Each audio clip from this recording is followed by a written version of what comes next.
Ladies and gentlemen, good day and welcome to the Welspun Corp Limited Q2 FY24 earnings conference call hosted by Phillip Capital India Private Limited. As a reminder, all participant lines will be in the listen-only mode and there will be an opportunity for you to ask questions after the presentation concludes.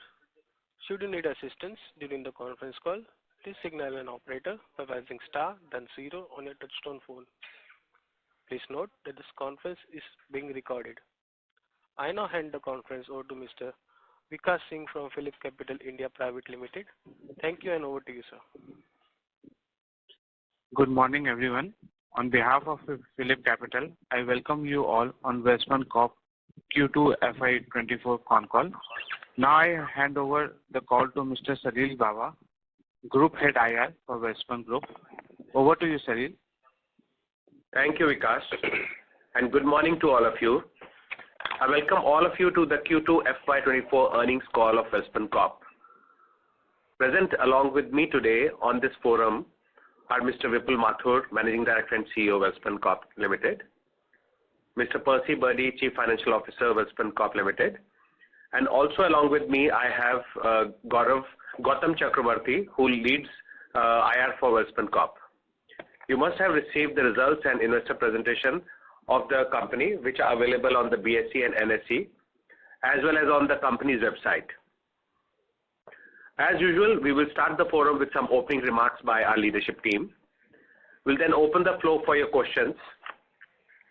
Please note during the discussion, we may be making references to the presentation which has been shared earlier. Please do take a moment to review the safe harbor statement in our presentation. Should you have any queries that remain unanswered after this earnings call, you can reach out to any one of us. With that, let me hand over the floor over to Mr. Vipul Mathur, MD and CEO, Welspun Corp. Over to you, sir. Thank you, Salil. Thank you very much. And good morning to all of you. Let me welcome all of you for our Q2 and H1 FY24 earnings conference call. I greatly appreciate you attending this call today. I hope you all have been keeping well. I would now like to start the discussion with the key operational and financial highlights of the Q2 and H1 FY24, followed by business updates, and then we will have an interactive session. Some of the key highlights are that Welspun Corp demonstrated a very strong performance in Q2 and including FY24, and some of the salient things are the sales volume for our line pipe business in India and USA for H1 FY24 rose by 57% on YoY basis. Our associate company Epic in Saudi Arabia, as you know, has a confirmed order book exceeding 2 years.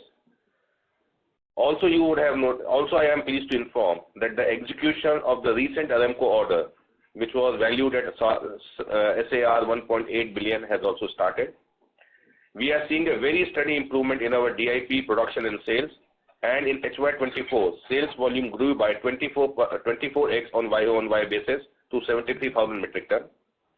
During H1, our stainless steel bar sales volume rose by more than 3x on YoY basis, and we did almost close to 8,400 metric ton, while stainless steel pipes and tubes sales volume grew by 46% on YoY basis, and we did close to 2,500 metric ton.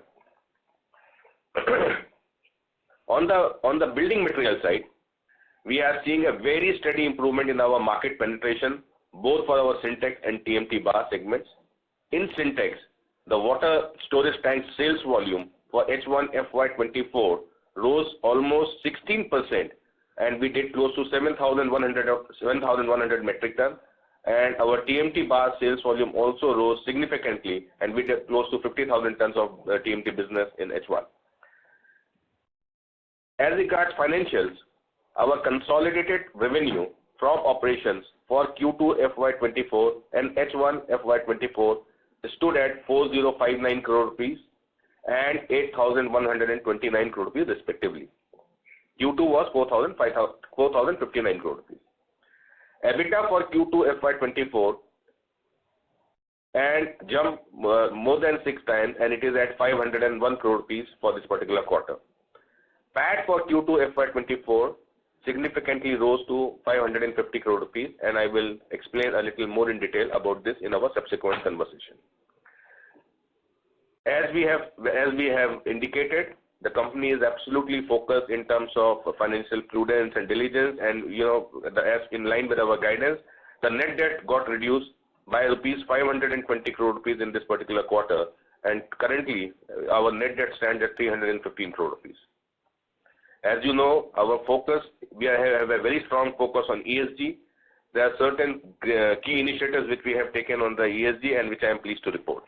We are increasing, our focus has been on increasing our share of renewable energy across all the segments, across all the businesses. We are completely aligned with the UN Sustainable Development Goals through various social initiatives and programs. We have a very strong focus on governance. Almost all, or 55% of our directors on the board are independent directors with a very illustrious and diverse track record, background. The female directors on our board are almost close to 38%.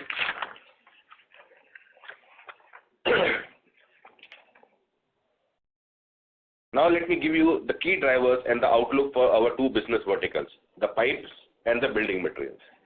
In the pipes, let me first talk about the line pipes. For the quarter, the line pipe sales volume for our India and US operations stood at 202,000 tons against 148,000 tons in the corresponding quarter of the previous year, registering a Y-on-Y growth of 36%. For H1 FY24, line pipe sales volume for India and USA was at 387,000 tons as against 247,000 tons of that previous year, registering a growth of almost 57% on Y-on-Y basis. As you know, globally, oil and gas industry outlook has been very positive with rise of demand in foreseeable future. With significant capex and strategic investment, supply is also getting aligned. According to IEA, the investment in oil and gas is set to reach to the level of around 800 billion and will likely to remain at a similar level till at least 2030. While the IEA in its latest World Energy Outlook 2023 estimated that global oil demand to see a steady growth reaching to 101.5 million barrels per day by 2030, but OPEC has shown a very strong outlook and expects global oil demand to reach 112 million barrels per day.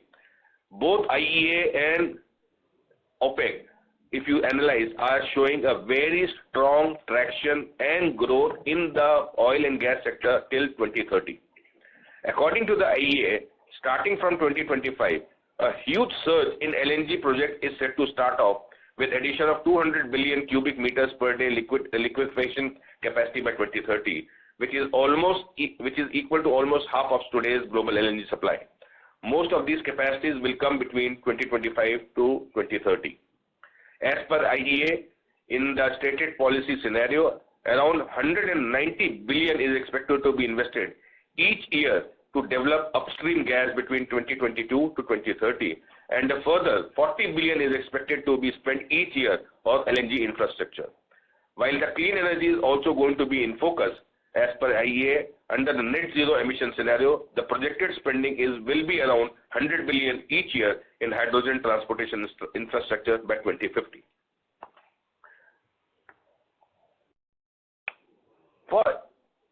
For the key drivers and outlook for our business in India, despite global macroeconomic challenges, Indian economy, as you know, remained absolute resilient. As per IMF latest World Economic Outlook, India's GDP is likely to grow at 6.2% in 2023 and 2024 as well. India's oil demand is expected to rise from 4.7 million barrels per day to 7.4 million barrels per day by 2040. With India's natural gas demand is also likely to almost quadruplate to 4.1 million barrel equivalent per day. India also targets to reach its refining capacity of 9 million barrels per day by 2030. The government targets to increase natural gas pipeline coverage by 54% by 2024-25 and to connect all the states with the trunk natural gas pipeline by 2027. Recently, if you have noticed, the government of India has concluded the 11th CGD round of bidding, increasing the potential to cover almost 98% of the population and 88% of the geographical area under the CDD, which is the city gas distribution. Around 12,000 kilometers of pipeline is approved and currently under construction. Current share of the gas in the country energy mix is slated to increase from 5.8% to 15% by 2030. If you would have noticed, CG today, when we have concluded the 11th round of the bidding, the work which are currently getting executed are of the 5th and the 6th round of bidding at this point in time, which means it gives a very, very clear headspace for the CGD expansion to grow in times to come. Both central and state governments have strong focus on irrigation projects and water transportation through line pipes. Thus, has a huge potential. Export markets are looking extremely promising, especially the Southeast Asian market, the Australasian market, and the Middle East market, where Welspun has a significant dominance and presence. As you would have noticed, Welspun Corp recently received one of a very prestigious order for almost 61,000 tons for supply of pipes for one offshore production and transportation in the Middle East. It is one of the most stringent orders which has ever been placed and which will be executed by Welspun, positioning Welspun Corp as the leader in the oil and gas line pipe industry. Let me now give you an outlook on the USA. The outlook in the USA stays very, very strong with the rise in natural gas production. Natural gas exports from USA is at 20.4 billion cubic feet per day in H1 of calendar year 2023 and has been the highest when compared to the same corresponding period last year. The LNG export rose by 4% to 11.6 billion cubic feet per day, which makes USA the world's largest LNG exporting country. During the same time, natural gas pipeline exports to Mexico and Canada increased by 4% to almost 8.8 billion cubic per day. As regards outlook, as I mentioned, that USA is now become the largest LNG exporter. They have completed 5 new natural gas pipeline projects which are bringing the gas from the Permian Basin to the Gulf Coast, taking the takeaway capacity to almost 4.18 billion cubic feet per day. This capacity will be doubled over the next few years' time, which this results in at least multiple Permian gas pipelines going to come up in the near future. Thus, we continue to see a very strong demand for our SO pipes in the US market. Our total order book remains strong at 240,000 tons at this point in time, and we are very confident on booking new orders to ensure continuity of our business. We are seeing a clear business opportunities, and those opportunities now would need to be converted into business. With us being in being the leading player in America in the US market, I am sure that our track record suggests that we should be able to capitalize upon these emerging opportunities. Let me also brief you about Saudi Arabia. As you know, the Kingdom of Saudi Arabia has brought in a very strong focus on increasing the oil production, transportation of gas, water desalination, and other projects like oil to chemicals. Thus, the outlook for the line pipes, which will be used across all these segments as I have mentioned, remains very strong. As per Saudi Aramco, they expect to award contracts for at least 14 more new pipeline projects between 2023 to 2025. This might be a business opportunity of close to 12,000 kilometers that has the potential to be awarded between 2023 to 2030. The country is also heavily investing in their water desalination projects, which are close to approximately $14.58 billion. The Kingdom of Saudi Arabia has announced an $80 billion investment in their water infrastructure, in which comprises of desalination plants and the corresponding infrastructure. The corresponding infrastructure entails line pipes as well, a significant portion of line pipes. So there are substantial pipeline of large-scale projects both in oil and gas sector and water sectors in the Kingdom of Saudi Arabia presents a remarkable prospects for associate company EPIC. As you are aware, Epic is the largest pipe producer at this point in time and one of the most respected pipe manufacturing company. Today, it is clearly getting reflected that they have a clear order backlog of more than 2 years, and they are also in contention for few more orders which are currently being discussed, and which gives us a very clear, which possibly will give us a clear visibility of 3 years or more. The vision of government of Kingdom of Saudi Arabia, which is called Vision 2030, is very clearly articulated, and I am sure if you would have seen through it, it clearly highlights the potential the kingdom offers to the local manufacturers.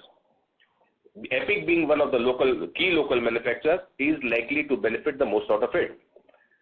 The long-standing and strategic relationship with our key business partners, resulting into better positioning both in the local and the regional market, is considered an integral component of Epic's growth and development. As I said, that we have a confirmed order book of almost more than 2 years, and we are favorably placed in few businesses which will get converted into orders in due course of time. We are seeing a clear business visibility of more than 3 years. And at this point in time, we have just started the execution of the Aramco order, which we have announced a couple of months back, which was valued at 1.8 billion. Let me now shift my focus to the DI pipes. As you are aware, DI pipes is one of our key focus area of growth. The DI pipe segment ramp-up has been on the expected lines, with Q2 sales volume growing by 15x on YoY basis and 68% on quarter-on-quarter basis. The government's strong focus on improving water infrastructure in the country through initiatives like Jal Jeevan Mission and Nal Se Jal has only created a very strong demand for DI pipes in the country, and this demand is likely to stay there for next couple of years. Additionally, with the progress of Amrit 2, which is the urban infrastructure development, and other such initiatives, DI pipes demand is expected to remain strong for the next 5 to 7 years. On the back of this positive strong demand outlook and significant demand-supply mismatch in the smaller diameter, we have decided to slightly expand our DI capacity by additional 100,000 tons in order to take Anjar DIP capacity at 500,000 tons. This I need to clarify. When we have set up this DI project, we had a hot metal capacity of 400,000 tons, and correspondingly we have put the DI capacity at 400,000 tons. Fortunately, by our technological initiatives and our operating process and parameters, we have been able to significantly improve our hot metal production to 500,000 tons. Now, this is a positive change which has happened. From the setup of 400,000 tons, we are now producing 500,000 tons. That is leaving a little bit of a mismatch, and to that extent, we are increasing the capacity of DI pipes by additional 100,000 tons, as this being a value-added product. Based on the quality and serviceability established with our customers in our existing DI pipe capacity, we have established ourselves as one of the most credible DI pipe manufacturers in the country. We are also now seriously exploring export market in the Middle East and Africa, where we see great opportunities. Our order backlog at this point in time stands close to 250,000 tons, valued at approximately 2,000 crore rupees. This gives us a very clear visibility of at least 1 year, if not more. Let me also brief about our stainless steel business, which is our joint venture company, Welspun Specialty Steel Limited.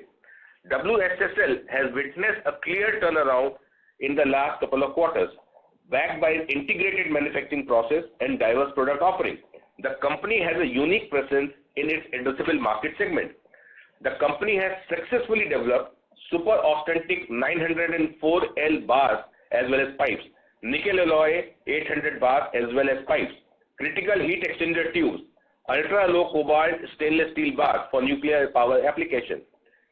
We we are clearly focused on the value-added segment in this company. Also, we have made our foray in the US market, and the first shipment has already reached. As you are aware that we have a significant presence in the Indian market, a dominant presence in the European market, and now with our foray into the US market, we are only broadening our spectrum. I am happy to share that the greenhouse emission footprints are available for all products at WSSL. This is going to be a game changer, as you are aware that with our presence in EU market and the US market, we are pioneering this initiative. Currently, the WSSL order backlog stands at almost 4,500 metric tons for the steel, valued at 170 crore rupees. We are confident that the business performance shall further improve on the back of several new customer approvals, accreditation, development of new products, and penetrating new markets. Also, I must highlight that the policies, the Make in India initiative, the government Atmanirbhar policies are also dissuading the cheap imports coming from other countries. And also the investment which government is making in terms of the power plants, thermal power plants, the nuclear power plants, and in the defense, where these pipes found significant importance in play, is further going to boost our growth. Till now, I have covered about our pipe vertical. Now, let me draw your attention to the building materials. As your Syntex. Let me now talk about the Syntex. Our existing business has been ramping up very steadily, with Q2 FY24 growing on 25% on YoY basis and 10% on quarter-on-quarter basis. Our growth is faster than the market growth, as we are in the middle of changes that we are making in our ecosystem, so that our growth rate increases further. Some of them have already been rolled out, while the others are in pipeline. We are also augmenting our talent pool to meet this challenge. Our entire focus is on water storage tanks and on re-energizing our retailers, distributors, plumbers, and customer segment. Our journey of changes shall continue through Q3 and Q4, which means the H2 of this year. The retainers loyalty program launched in Q2 is already showing significant traction in the very first few months of being rolled out. This is also being enhanced by making the brand present significantly in the market through products, communication, as well as in-person meets. The new product launch in Q1, Syntex Hero, has been accepted very well by the market. Considering its success, we are looking at reviewing our product portfolio to increase our appeal to our customer. In summary, our growth journey is continuing as planned and shall continue to garner more momentum, speed, and share in times to come. TMT bars. We have seen a consistent improvement in our sales of our Welspun Shield TMT bars, with Q2 FY24 sales volume at 28,000 tons, registering a sequential growth of almost 40%. Higher TMT sales, as you would notice, is directly resulting in reduction of our intermediary products, which is billet, which was a non-profitable segment. Market penetration has been progressing well, with 98% districts are now being covered in Gujarat and with 213 dealers connected. Our marketing approach to our innovative digital channel to address B2C segment has been paying off. The Navyan Shipyard, the erstwhile ABG. We have been disposing of the metals and the metal scrap, which is resulting into a steady cash flow. As I have told earlier, we are keeping our fixed cost at a very, very minimal level. We are not exploring any capital intensive investment at this point in time. We are confident of fully monetizing this asset, thus having no stress whatsoever in our balance sheet. This was our earlier stated position. It remains the same. I will also like to draw your attention to the ESG initiative, which are very critical and core to Welspun growth journey. You all know that we are very focused on our ESG intervention across all the three areas, that is environment, social, and governance. We are currently ranked in the top 7 percentile of the companies in the steel sector globally. As far as environment is concerned, our long-term sustainability goal is to achieve carbon neutrality gradually from 10% to 100% by 2040. And to that extent, we have been taking various initiatives for that. Number one, we are going ahead with the installation of renewable energy at Anjar, Bhopal, and Mandya. We have also recently signed up an understanding with MRPL, which is a subsidiary of Welspun New Energy, wherein they will provide round-the-clock renewable power. They will be generating from wind and solar, and which will be used for our operations, making our Anjar facility coming to utilizing 55% power as RE power by the fiscal year 2026. It will result not only it is a momentum towards achieving our goal of carbon neutrality of 2040, but also it will be significantly saving us the per unit cost of the power. Welspun will hold almost 22% in this joint venture, in this entity, MRPL, and our investment is capped at 44 crore rupees. At the WSSL level, where also we are very focused on exports in the European and the American market, we have tied up for RE power through a third-party agency, and currently we are getting 3 megawatt wind and 2.5 megawatt solar. The share of renewable energy has already reached 30% of our total energy consumed in the month of September, and this journey will continue. We are also focused at a group at the company level on zero waste to landfill and water neutrality by 2040. In case of our social initiatives, we are aligned with the UN Sustainable Development Goals through various social initiatives and programs. As far as governance is concerned, where we pay a very strong emphasis, we have seen a very strong compliance with all statutory requirements and policy. Here, I would like to highlight that there is no pledging of any share at the promoters level. All the companies in the Welspun Corp are professionally managed under a well-defined structure under the supervision of the board. There is no cross-holding which is there between any of these companies. The board itself comprises of persons with illustrious and diverse background, and with 55% of them being independent directors, out of which almost 38% being female directors. All the key committees are led by the independent directors.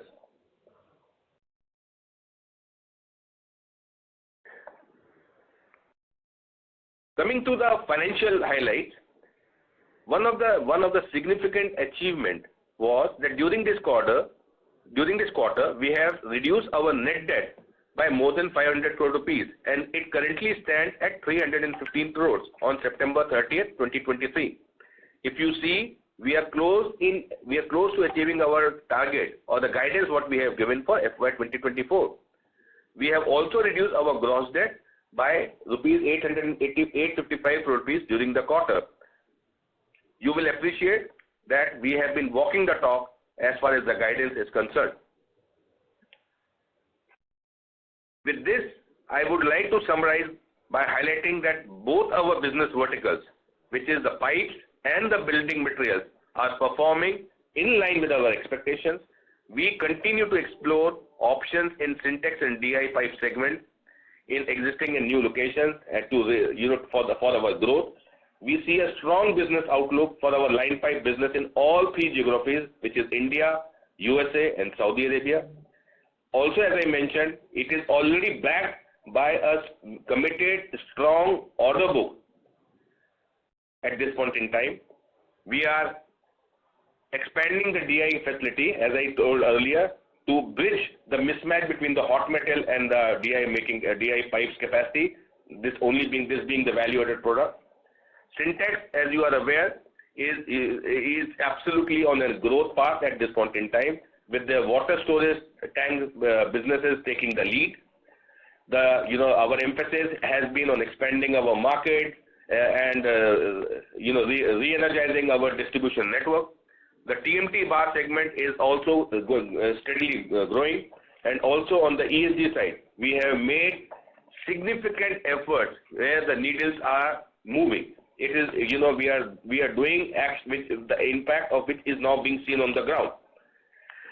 With this, I would like to thank for your patient listening and hearing, and I open the floor for any questions whatsoever you may have, please. Thank you very much. Thank you very much. We'll now begin the question and answer session. Anyone who wishes to ask a question may press star and 1 on their touchtone telephone. If you wish to remove yourself from the question queue, you may press star and 2. Participants are requested to only use handset while asking a question. Ladies and gentlemen, we'll wait for a moment while the question queue assembles.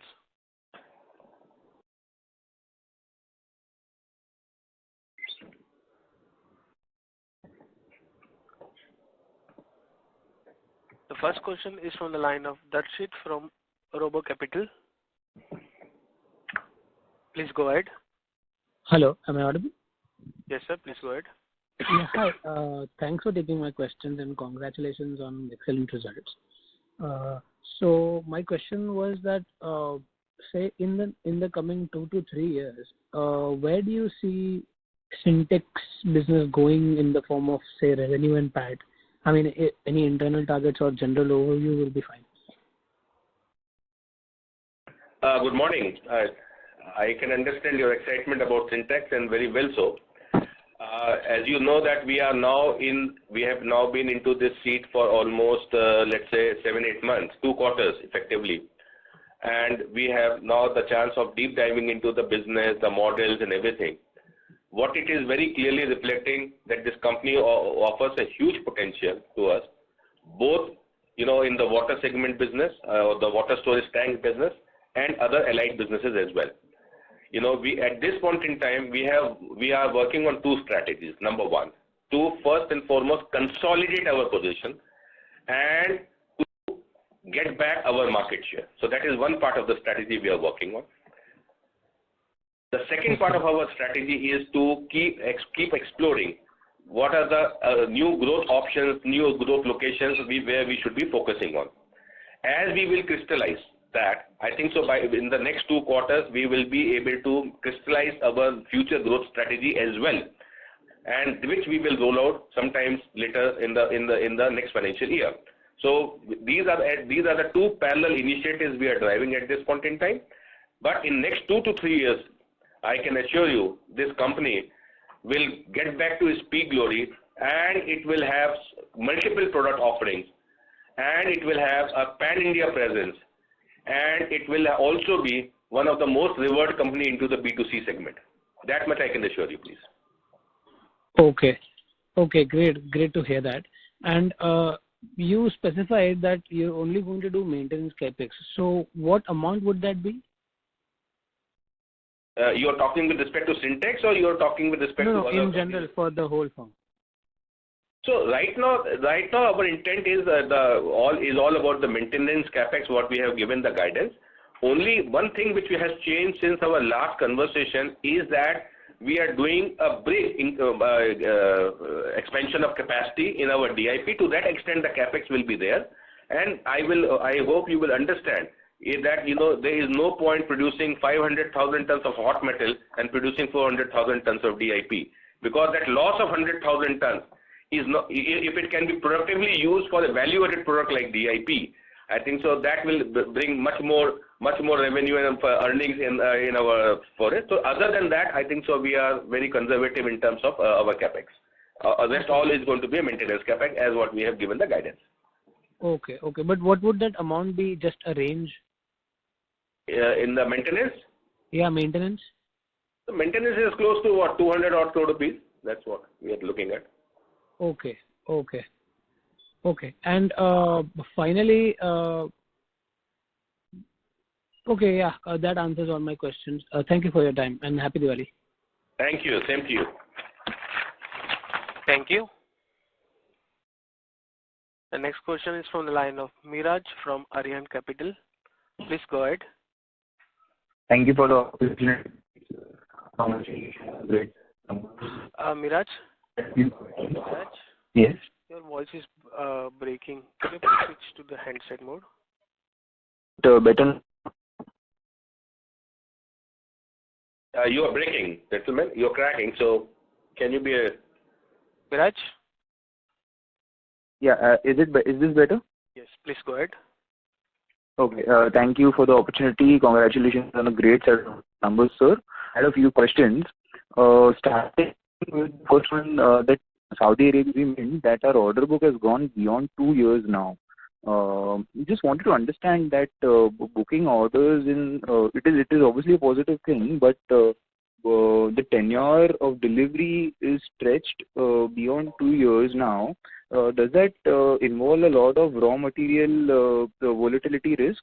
I wanted to understand how our strategy over here was to minimize the raw material volatility risk. So, Miraj, as you very rightly said, that with our 2 years of an order book, as you know, as a policy, the raw material is completely hedged and is only a pass-through for us. Whatever confirmed orders we have at this point in time, we have already covered the raw material. We have a backup for that raw material. It will, and you must understand, we are one of the largest buyer of the steel in the world for the API grade. We have absolutely robust understanding, and with all the key steel suppliers with whom we buy this. So at this point in time, whatever order we are almost covered. I would say almost 80-90% of our raw material stands completely hedged. Right. And like you were explaining for the Permian Basin, that 5 new projects have been completed right now. So what is the opportunity in terms of new orders coming from there? So if I'm not wrong, there were 4 more orders to be announced in Permian Basin, taking a total to 9 orders. If you could just highlight if we are in lead position in any of the orders in Permian Basin right now, and what would be the size in terms of volume? So if you see, the Permian Basin continues to grow, and it is very clearly getting reflected by the LNG share which the US is gaining in the international market. At this point in time, there are 3 operational lines, or 4th is getting into operation and 5th is under construction. That's the way it is currently standing. The way the things are looking at in terms of drilling and in terms of gas exploration, there are at least 4 more lines, if not more, which are going to come up in Permian Basin in subsequent years. We are expecting the next Permian line to come sometimes around the first quarter, calendar year quarter of the next year. And, out of the 4 pipelines what are being constructed, we have supplied almost 3 pipelines. As you all know, Welspun Corp is the leading player in the North American market, and I think so we would have a play in that upcoming Permian projects as well. Apart from that, we should also be mindful that along with these pipelines, there are multiple lateral pipelines which do come up along with that. And those business opportunities are also up there on the table. However, these are all projects, these are all opportunities. We will have to bid and we will have to secure them. So that part of the work is pending. But considering that we have been doing fairly okay, and we have been getting a percentage share of that particular market, we are very optimistic and confident that we should be able to maintain that.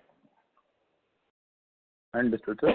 And sir, on the inventory side, yes. Can you get back in the queue for the follow-up question? Sure. Okay. Yeah, I'll get back in the queue. Yeah. Thank you. Thank you. Ladies and gentlemen, you may press star and 1 to ask a question. The next question is from the line of Siddharth Shah from MK Ventures. Please go ahead. Yeah, sir. Thank you for the opportunity and congratulations for a good set of numbers. Am I audible, sir? Yes, Siddharth, you are. Yeah. So my first question is on Syntex again. You have kind of highlighted your plans and everything. But can you crystallize the capex plan for next 2 or 3 years in Syntex? Broad range also will be very helpful. Siddharth, at this point, as I said, right now our focus more is on expanding our base, right? Also in tandem, we are also exploring what are the other products which we should be bringing in that Syntex fold. Now, that discussion, that market study, that outlook is all being currently studied at this point in time. Now that we will be able to crystallize these roadmap in Q3 and Q4 of this year. That means in the H2 part of this year, we will be able to completely crystallize that. And based on that, we will be able to roll out our CapEx plan. It will be slightly early to roll out, throw a number, and without knowing as to what we intend to do and where do we intend to do and how do we intend to do. I think so. Kindly be a little patient and give us, in the next subsequent call, as we will crystallize the capex, we will completely come and share that with you. But having said that, I wanted to assure you that, as a brand, it still stays an iconic brand in terms of its market reach. It has a great market reach, it has a great product recall, and there are multiple growth opportunities which can be embedded into the system, and which is what we are very, very minutely analyzing and evaluating at this point in time. Sure, so that's very encouraging to hear. So broadly, can we say that apart from this DI pipe expansion, majority of the capex will be towards syntax only in next 2 years? DI pipe expansion, I am sure you understood, it is a necessity.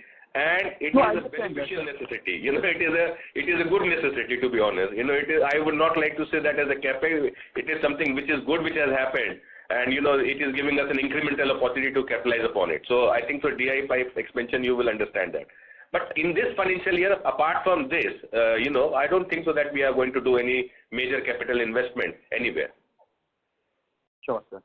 Then my second question was on ABG shipyard. So for that also by when can we expect some plan? And second is, how much is the scrap still lying with us? If you can quantify that value or quantity, that would be very helpful.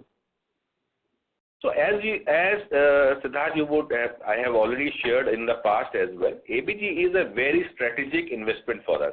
Number one. That continues to be the case. It is a very strategic investment for us. Number one, it will get completely monetized, let's say, by the end of this particular year. All that was there, scrap and everything, is all getting liquidated. I think so 50% of that has already liquidated, 50% of that will happen. So the complete liquidation process should get over by the end of this particular year, which means that I would have a very high quality strategic asset in my hand. Number one, with at no cost or stress on my balance sheet. What we are very clear that at this point in time, we are not going to do any major capex in ABG shipyard for a simple reason that we are very, very mindful and cautious of our capital allocation, and we are seeing the tractions happening in the syntax, we are seeing the tractions happening on the DI side of it, which is where we are currently primarily focusing our energies on. Sure, sir. Then last question is on overall debt guidance. I think we are on track to become debt-free very soon now because this 50% scrap is still there and the EBITDA generation also is very strong. And we are not doing any major capex.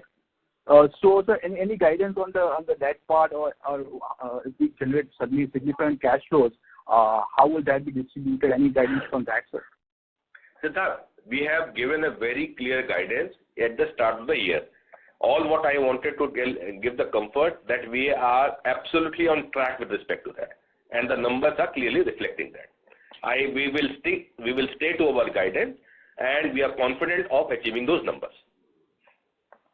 Sure, sir. I understand, and thank you so much for the opportunity, and all the best. Thank you. Thank you, Siddharth. Thank you very much. Thank you. The next question is from the line of Ashutosh Somani from JM Financial. Please go ahead. Thanks for taking my question. Great set of numbers. So just a quick question on the thought process around the stake sale in the Saudi Arabian business. Given that there's a strong order book there and the business is generally doing well, we have sold some stake. So what is our current stake and any future guidance towards that stake? So Ashutosh, good morning. I think so. Probably it is a little bit of a lack of communication or understanding. Number one, there is no stake sale which has happened in Saudi. We have not done any stake sale there. I would, Percy, can you just explain the whole transaction so that you can kindly bring that clarity on the subject, please? Sure. So Ashutosh, very quickly, our economic interest of Welspun in the Saudi entity, as we call it EPIC, it remains the same. Earlier also it was 31.5%, and even after this transaction which we have released now, it remains the same at 31.5% economic interest. The only thing that has changed is we had the holding through a Mauritius company. So India owned 90% of the Mauritius company, and we had a minority investor in the Mauritius holding company. That investor has exited from the Mauritius company. Okay, so now that investor is out of Mauritius, and he is having a direct stake in the East Pipes Saudi company. So very simply put, there is no economic interest change for us. It's a cash flow neutral transaction for us. However, in accounting terms, we have to follow the accounting standards. And that's why in the books of Mauritius, there is a gain that has been accounted, which you are seeing it in the P&L as well. And the share buyback has been done for that 10% minority shareholder in the Mauritius. This is all coming in our notes to accounts, which is just below the results. But suffice it to say, from an investor analyst point of view, our economic interest remains the same at 31.5%, no change. Thanks so much for the clarification on this transaction and structure. Thank you so much. Thanks, Ashutosh. Thank you. The next question is from the line of Sumangal Nevatia from Kotak Securities. Please go ahead. Yeah, good morning, sir, and congratulations on good set of numbers. My first question is with respect to the DI market. It's relatively a new business area for us, so just want to understand how is the acceptance of our product, how is the competition, and are we qualifying for all the tenders? So overall, how are we placed in the market currently, and how are we looking at it over the next 2-3 years? Good morning. Good morning, Sumangal. I think so. That's an interesting question. See, DI market, as you know, is growing exponentially at this point in time, and all the indicators are very clear that this is going to be the play for the next 5 to 7 years, if not more. Right now, all what we are seeing is Nal Se Jal scheme, Har Ghar Mein Nal Se Jal scheme. Then it is being followed by Amrut 2, where now it is in the rural part of it, then it will be in the urban part of it, and as any matured economy will have, eventually it will move towards sewage, and then it should also move towards wastewater treatment. So this is, I think so, this is the roadmap in which all the DI pipes are going to be utilized, and I think, and this is our confidence that it is going to stay for next 5 to 7, 10 years time. Coming back to our production, coming back to our acceptability, I think so it's a very clear testimony of 250,000 tons of an order backlog of almost 2,000 crore rupees is a very clear indication that the product has been accepted well. More than the product, it is the customer service which is very well appreciated, and that comes with Welspun standards. This industry has been fairly fragmented. The servicing in this industry has been suboptimal at subpar level. I think so with Welspun facilities coming up, the things have eased out and the serviceability has improved. So we are, and the good part is, we are dealing with the same set of the customers where our principal company, the pipe company, is also dealing with. So in terms of the regions, we are seeing a huge traction of business opportunity and potential coming up in Madhya Pradesh and Rajasthan, which are clearly the addressable markets, when we are located in Gujarat. So we feel very bullish about it, and that is the reason. And our acceptance has been good, the product has been good, the service has been good, and the order backlog has been good. So that is giving us the tremendous amount of confidence that we should now also bridge the mismatch of our hot metal versus DI capacity, which we just announced yesterday. Understood, sir. Sir, is it possible to explain, are there very low entry barriers in this? Because we've seen a few players entering and ramping up capacities because of the very strong outlook. So one is that, and second, I understand this business requires, the ramp up is relatively more gradual. So is it possible to share what sort of volumes are we looking at FY24, 25, 26, some sort of guidance to appreciate the outlook? So you're right. I think the competitive landscape has also gone intense. There's no doubt about it. New capacities are getting added. But it's also a clear reflection between the supply and the demand mismatch, and that is why the ramp-ups are happening. Number one. Number two, in terms of the guidance, we are, currently our installed capacity is almost close to 400,000 tons. Our first endeavor, our endeavor is to, ramp up to that particular level. So I think so we should, in the next 3 years' time, let's say in the next 24 to 30 months' time, we should be there in terms of our 100% capacity, including our expanded capacity.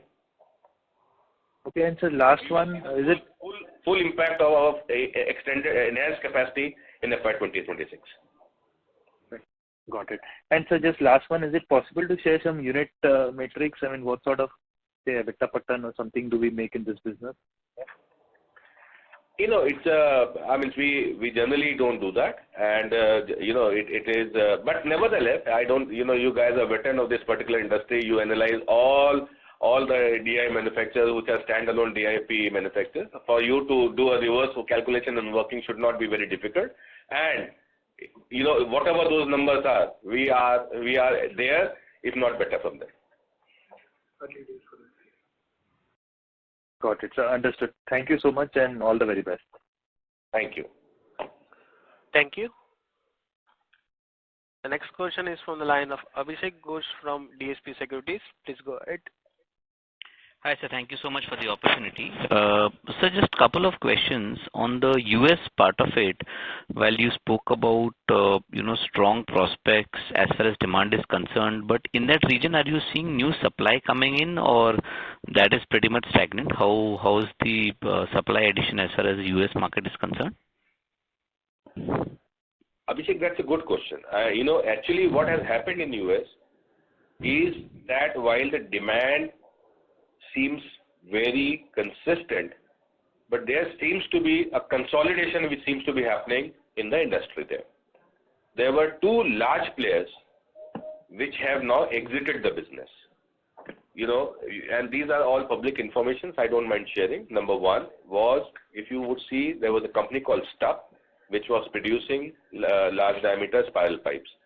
They have completely exited this business. Number two, we have this company called Evraz, which was a Russian-owned entity in Canada, and they have a great influence in the North American market, including US. So for the reasons, they are completely become dormant. So there is a significant consolidation which is happening there. Two of the established players have walked away, and on the growth side of it, the growth stays there. So I think so. It is a great situation to be in US. There are great prospects around that. But as you also know, Abhishek, that it's a project business, right? Project business required bidding, competitiveness, all that, and then securing that business. That element of work is yet to be done for our new business and our business continuity out there. But I am sure that, we have a track record. You have seen our performance out there. We have done some very signature projects out there. There is an inherent comfort and a confidence of all the E&P players or the midstream players on what does Welspun Corp brings on the table. So I'm sure all those things are extremely positive, and we are very optimistic that we will continue to see a growth in the US market, both in the US market as well as in Welspun Corp. Great. Thank you so much for that detailed explanation. That's helpful. So just coming to the Saudi part of the, sorry, not Saudi, but the recent export order that you have announced that you have won of almost about 61,000 tons from the Middle East. I just wanted to get some clarity around it in terms of is it for oil and gas or water, and is it also emanating from the fact that there is a very strong demand that you are seeing in the export side of it, and that's why, beyond EPIC, in the Middle East, you will, cater to that market through the Indian operations. Is that the way you're looking at it? Some thoughts there will be helpful, sir. So, Abhishek, first and foremost, I would like to correct you. This 61,000 tons of an order is not for our Saudi entity. This is not for EPIC. No, I understand. Yes, sir, that's what I said. It is from the Indian operations. So that's what I said, yeah. Yeah, this is for our Indian operations, number one. Correct. Number two, this is for oil and gas application. Okay. This is destined for a country in Middle East, and it is for gas application. What I am trying to say, this project is a very unique project in itself. It is one of the most stringent specifications under which this project has been, awarded to us. That, if till yesterday Welspun was one of the top 3 mills in the world, post execution of this order, I will not be hesitant to say that Welspun would be the number 1 mill in the world. So that is the criticality of this particular order, and that is the trust the customer and the client has in terms of our capability to execute this particular order. So it's a very landmark signature order what we have. Of course, when it will come to execution, we will talk about that a lot more there. From a demand perspective, I think so we are seeing a great demand at this point in time in exports for a simple reason that you see the prices of the oil are pretty much range bound. They are all anything between $80 to $100, number one. If you analyze any report, they are all suggesting that this price is going to be range bound for the foreseeable future. Number 3, the demand for the gas is going to only grow from here. So these 2 factors put together are clearly indicating that both oil demand and gas demand and correspondingly the pipelines for these is going to stay strong. And that is what is getting clearly reflected in the bid book and the projects what we are seeing which are coming up on the table. As I mentioned, we are seeing a great demand coming up in Middle East at this point in time, Southeast Asia and Australasia region. And these are the regions where India has a dominant position and Welspun has a dominant position. So we have been successful in capitalizing on those opportunities, and looking at this new demand which is going to come up, I am sure we will get our share out of that as well. Okay. So just 2 other questions. In terms of oil and gas demand is very strong, but like for Saudi, you mentioned there is a lot of thrust on water, desalination and other things also. Are you also seeing that kind of order inflow for export markets for the Indian operations, at least beyond oil and gas, for water also coming through, or any thoughts there, sir? I don't think so. I do not think that there will be, a potential for any export of pipes for water application anywhere. The water business is purely a domesticated business. It has to be addressed domestically. Saudi also, if you see, they're bearing 1 or 2 projects in which the pipes have been exported, and that too by default. Almost 95% of the demand which is being catered within Saudi Arabia is through a domestic producer only. So that is the case everywhere. So I do not, answering your question that do we see any demand that the pipes will get export for water, the answer is no. However, for the oil and gas, as I said earlier, the demand stays very, very strong, in all the 3 regions, Australasia, Southeast Asia and Middle East. There we will see multiple opportunities coming up, and, as an industry, everyone will get benefited out of that. Great, sir. So just one last question in terms of given the demand buoyancy that one is seeing around oil and gas globally, India also you have good oil and gas border projects coming through. Would you need 1 more carbon steel kind of capacity addition? Any thoughts on that, or it's still some time away? Addition of what? Carbon steel capacity, sir. No, I don't think so. There is sufficient capacity which is available at this point in time. I don't see that there would be any need for any capacity addition. Some relocation of capacities here and there can happen, but addition is not definitely not something which is going to help, or is the need of the hour rather. Got that, sir. Thank you so much for answering my questions, and wish you all the best. Thank you so much. Thank you, Vijay. Thank you. Next question is from the line of Sailesh Raja from B&K Securities. Please go ahead. Yeah, thanks for the opportunity, sir. My questions on both DI and Syntex solution. We'll start with DI. So we are the only DI player having manufacturing facility in the Western market, and our target market is Northwest and Central region. So could you please talk about demand supply dynamics specific to these 2 regions?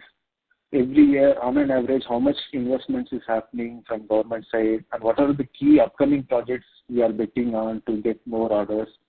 Also, how competitive we are in terms of pricing over somebody bringing products from the Eastern region. So basically want to know what is our right to win over peers.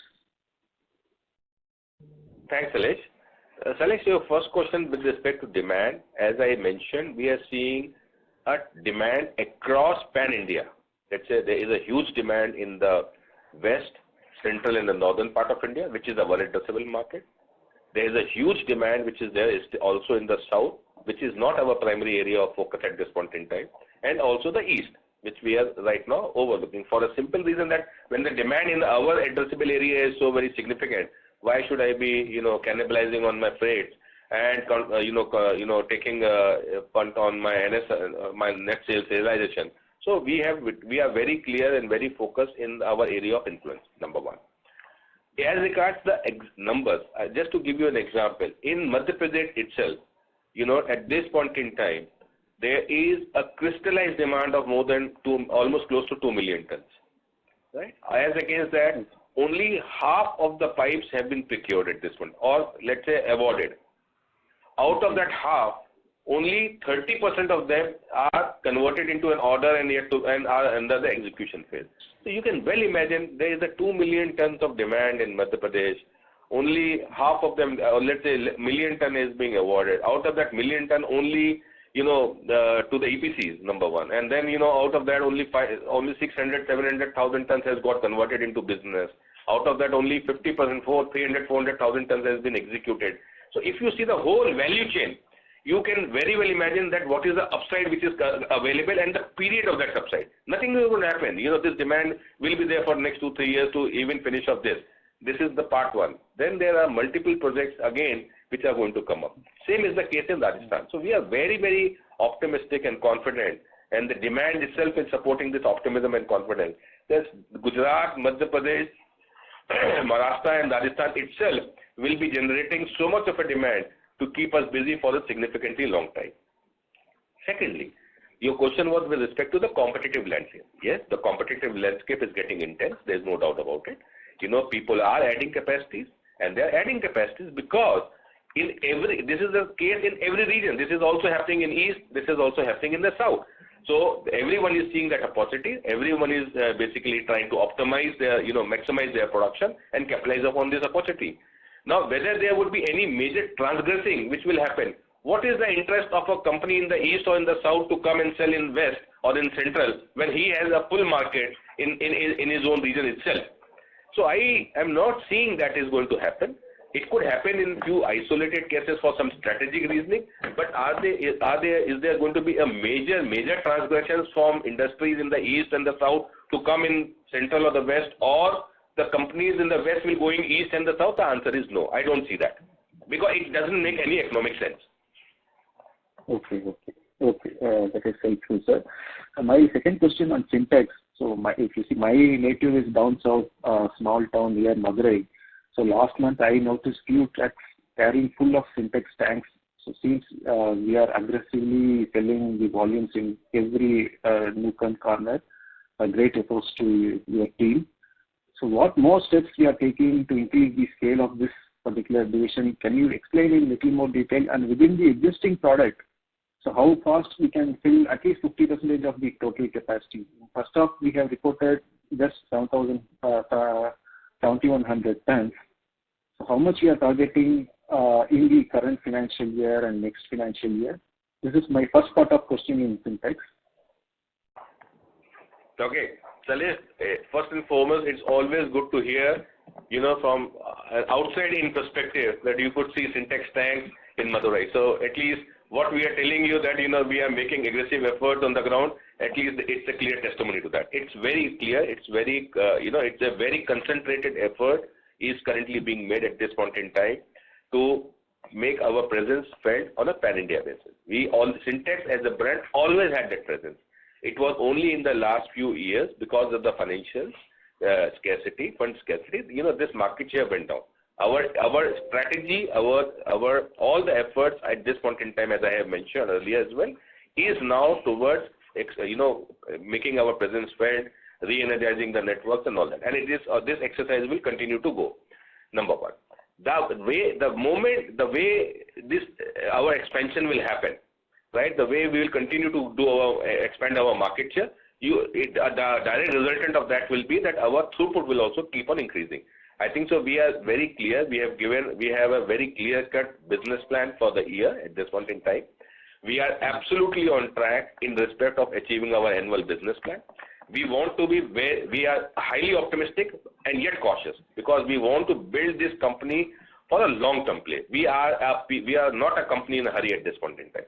We want to rebuild this company brick by brick, block by block, with very strong and sound fundamentals. And all that stuff in terms of re-energizing the network, addressing the plumbers or the retail network, what sort of a policy should be there, how can we make the consumer feel the benefit of fintech. I think that these are all fundamental questions which we are trying to address at this point in time. Friend, you will have to understand it is a journey. We have embarked on this journey. The 2 quarters have been, it's very clear to us that, there is a big pull around it. And I think so we will continue to work on that. So kindly give us more time in terms of giving you specific that what I am going to do in the second year and the third year. Let us have some breathing space. Let us have some time. But I can assure you one thing, that all steps are now being taken to bring this company absolutely back on track. And I think so this 2-quarter performance itself is a clear testimony that we are on the right track. Okay. Sir, thank you, sir. So what is the yearly depreciation figure in Fintech and what is the current capital employed including working capital, sir? Just wanted to know what is the current ROCE in this division at 20% utilization level. So what is the yearly depreciation figure and current capital employed in this division including working capital? Salesh, what we can do, we can take this a little offline. I think so, I have taken note of you. My people will reach out to you to give out these numbers. They may not be so handy available with me at this point in time. Okay, sir. Yeah. Thank you, sir. All the best. Thank you. Thank you. The next question is from the line of Vikas Singh from Phillip Capital. Please go ahead. Hi, sir.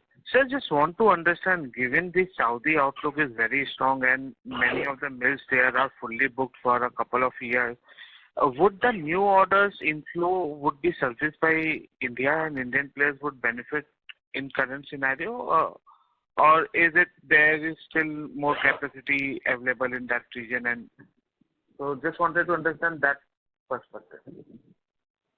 Because one thing you have to very clearly understand is that Saudi is a very, very matured market, number one.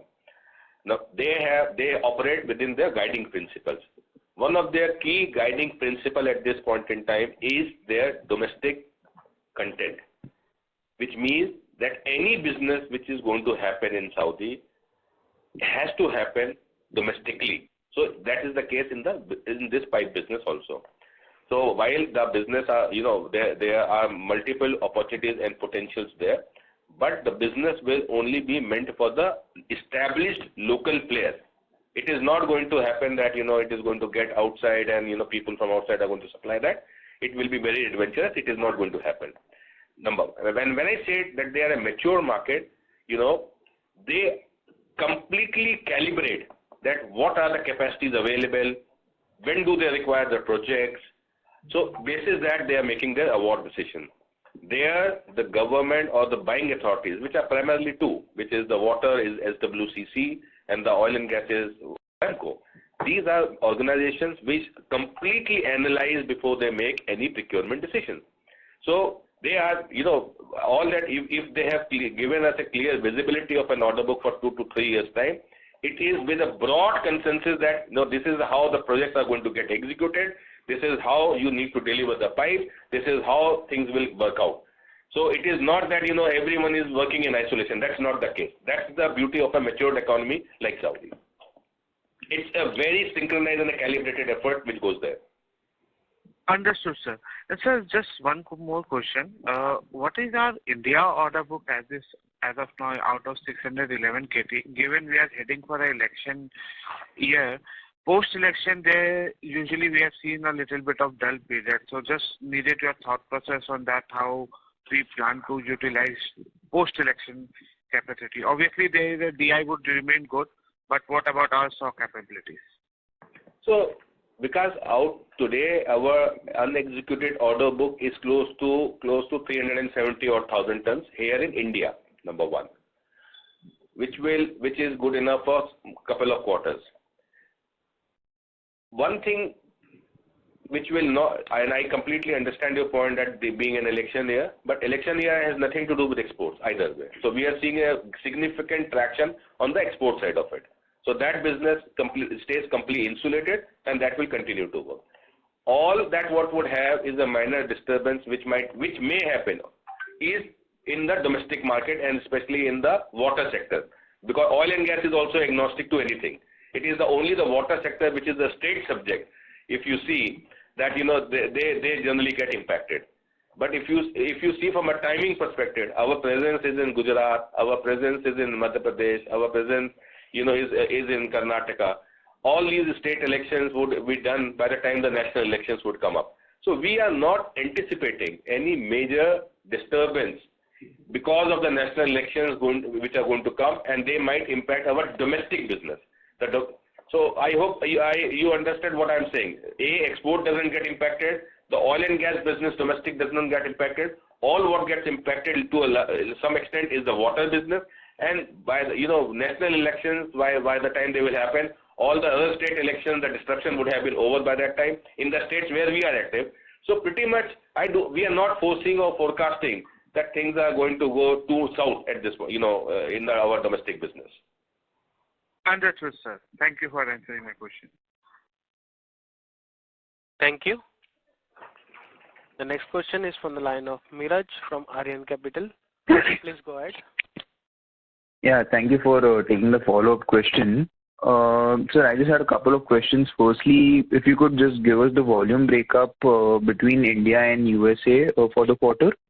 And second, on the same path is that have we started the carbon capture project in USA?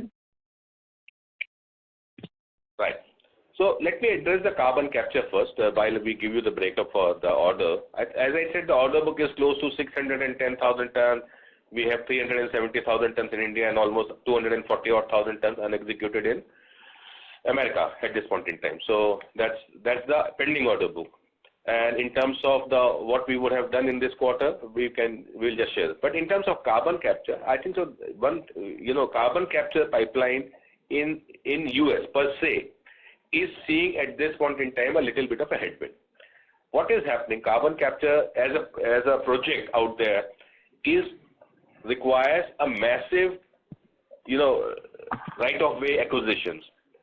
Now, the difference there is that in the oil and gas, when you do a right-of-way acquisition for the oil and gas, you are protected under an eminent domain act there, which means that, the government will intervene into that and will ensure that, you will get a free right-of-way access. So that's the eminent domain act under which it gets covered. Carbon capture pipelines or carbon capture, when they was being discussed, I think so erroneously, the linkage to eminent domain act is yet not established, which means all the companies which are currently in the process of executing carbon capture pipelines are seeing certain challenges in certain areas in terms of getting the ROW. So to that extent, the carbon capture projects, existing one and the future ones, have slowed down a bit there. But it's just a matter of time. They have understood that what is the fallacy into the whole system. And it is such a big thing for them, that, there is such a huge incentive around that, which the government of, which is the US government is putting around that. It is a matter of a legislation which they have to clear it up. I think so it will be a matter of time when this issue will get addressed. But as we speak, there is definitely a slowdown in terms of carbon capture pipeline projects, what were being discussed. But I believe that it is more of a legislative issue and it should get plugged out very soon. Understood, sir. And the volumes for India, USA, and Saudi also. Meanwhile, I had another question. This quarter, we did a sustainable DI pipe volume of 15,000 tons per month. That is as you had guided earlier. So going ahead, do we still expect to maintain it at 15,000 tons per month for DI pipes, or do we think that we can ramp up further? And for the same, if you could give some highlight on what we'll do in TMT bars, what would be the sustainable output per quarter over there? So on the DI side of it, I think it's a journey, as I said, we are ramping up on a quarter-on-quarter basis or rather month-on-month basis. I think so this quarter 3, we will be at a very different level. Our endeavor is to get to our peak capacity of 30,000 tons per month. That's what we are aiming for. And I'm very sure that by the end of this financial year, we will be able to reach to that production capacity. So these numbers will change on a month-on-month basis, Neeraj, to be very clear. And even for October, I think so, the month which has passed by, I think so we are seeing that type of growth which is happening. So that will happen. On the TMT side of it, we are going to be anything between 15 to 20,000 tons a month production. That is what we are intending to do. We have already reached to around 12 to 13,000 tons. I think so we will reach to our peak capacity in next 1 or 2 months, and that is where we will like to sustain ourselves. Understood, right. Got that. And sir, my final question, as the Saudi Arabia subsidiary is also doing good, Welspun Specialty is also doing good, the outlook for them going ahead is also exceptional. So any thoughts? We are also bringing our net debt down, and we've also guided to bring it down. But any thoughts on increasing our stake in these entities? Not really at this point in time. I mean, see, today we are still the largest shareholder in Epic, and we will continue to be the way, number one. And I think so Mr. Percy also clarified about that little confusion which happened that we divested. No, we are divesting at this point in time. We are the largest shareholder. We will continue to be the largest shareholder at this point in time, number one. Number two, in respect of WSSL, we are still the majority shareholders. We will continue to be the majority shareholders there. So we are neither increasing nor decreasing. Our focus is more in terms of scaling up these companies to the next level altogether. And you see all the companies, WSSL, since the Welspun Corp has come in, the focus has been absolutely in terms of its growth. And you are seeing that, in the last 6 quarters, how they have been performing. Our focus will continue to be for growth, earnings, and rewarding our people. Understood. Sir, on the inventory side, we've meaningfully brought down our inventory levels to almost 3,700 crores from 5,700 crores on 31st March. So right now, what would be the breakup between segments for inventory? I mean, US would be a major chunk, right? The inventory. And if you could just throw some light on what is the breakdown. And going ahead, will it come down or will it be maintained every quarter at this level for executing further orders? So on 31st of March, we have seen a very inflated inventory and most of it was sitting in the US. But it was a paid up inventory. So as we are executing those orders, right, that is where the inventories are coming down. And as the orders are, in over the next 2 quarters, they will get executed, you will see a further reduction in the inventory level in the US side of it. In terms of inventory at the India level, I think so it is very, very manageable. It is very well controlled at this point in time. So in subsequent quarters, you will only see a reduction in the inventory level from what you are seeing today. Understood, right. And sir, on the Syntex side, our current utilization is 20%, roughly 20%. We did in the 2 quarters that went by 1,000 tons in volume. So what would we expect to be a sustainable level in terms of volume for full year?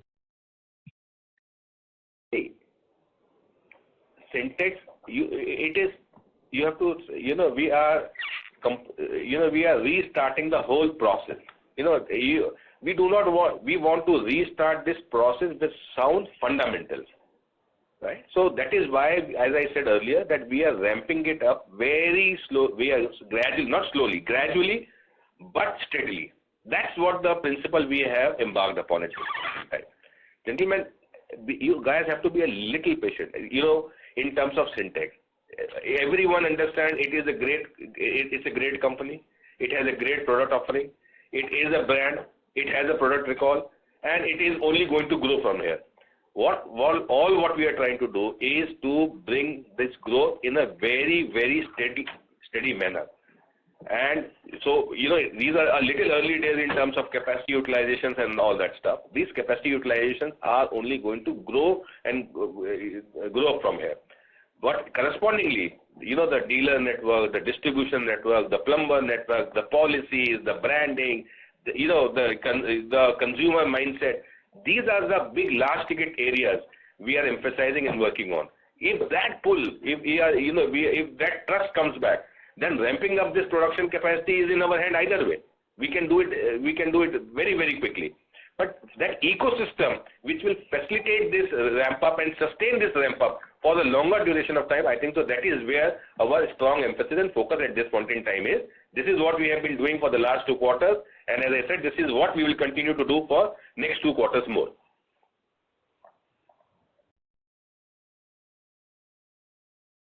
Neeraj? Sorry, the current participant has left the queue. The next question is from the line of Abhishek Ghosh from DSP. Please go ahead.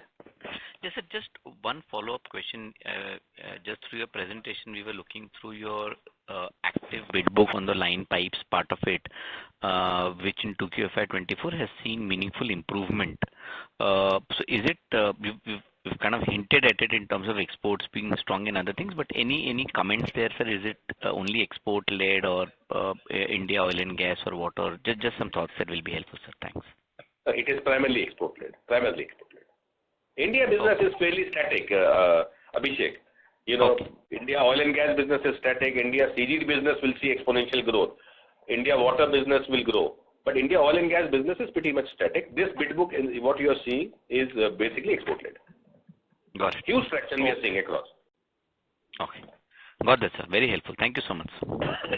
Thanks, Abhishek. Thank you. Ladies and gentlemen, that was the last question for today. I now hand the conference over to Vikas Singh for closing comments. On behalf of Phillip Capital, I would like to thank Welspun Corp for giving us the opportunity to host them. I would hand over the call to management for any closing comment. Over to you, sir. Thank you, Vikas. Thank you very much for hosting this call today, and thank you very much for all the participants who took the time out to hear to us and giving us the chance to answer all your questions. I just want to reiterate that Welspun Corp is absolutely on a growth journey. All our entities, which are the pipe entities, which are in India, Saudi Arabia, or the US, are showing very strong performances, and they will continue to show strong performance. Our DI business is ramping up beautifully well. The market is into a tailwind at this point in time, and we are trying to capitalize upon that. Our steel business is doing phenomenally well, and more importantly, our Hello? Yes, sir, please go ahead.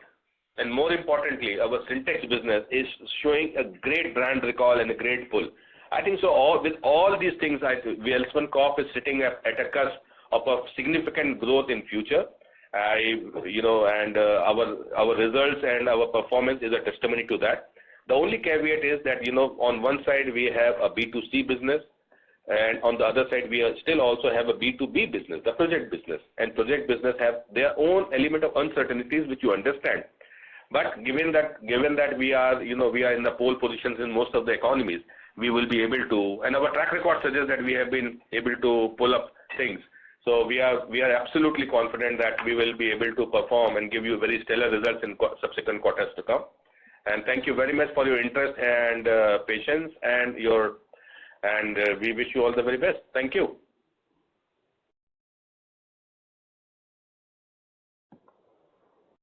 Vikas? Thank you. On behalf of Phillip Capital India Private Limited, that concludes the conference call. Thank you for joining us, and you may now disconnect your line.